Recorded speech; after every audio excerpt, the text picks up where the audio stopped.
นะครับคุณโทครับหัวขี้เกียจร่องบังไฟพี่น้องติดตามตอนเพิ่นเฮ็ดแล้ว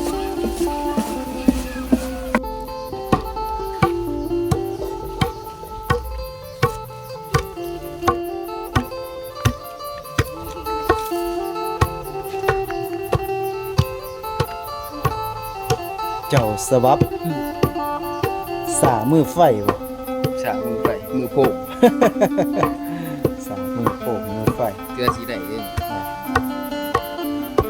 ตำขี้เกียจพี่น้องหลังจากขัวแล้วก็มาตำขี้เกียจกันขัวแล้วเขาก็มาตำครับพี่น้องเจ้าชวับครับผมหน้าตาของเจ้าชวับติดตามครับพี่น้อง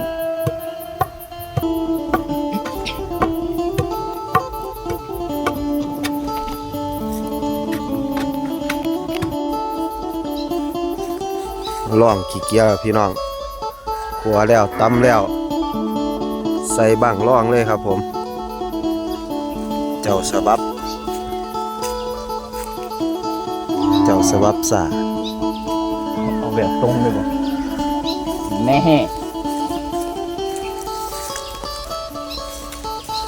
เจ้าฉบับอย่าฝ่าวจูตี้ให้ถอยกว่านึกตี้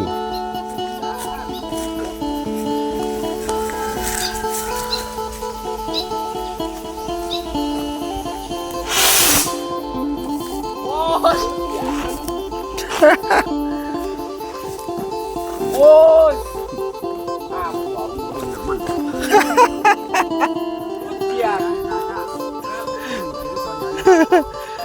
ก็ได้เอาเต่าสวับลงตมทวนแล้วดิ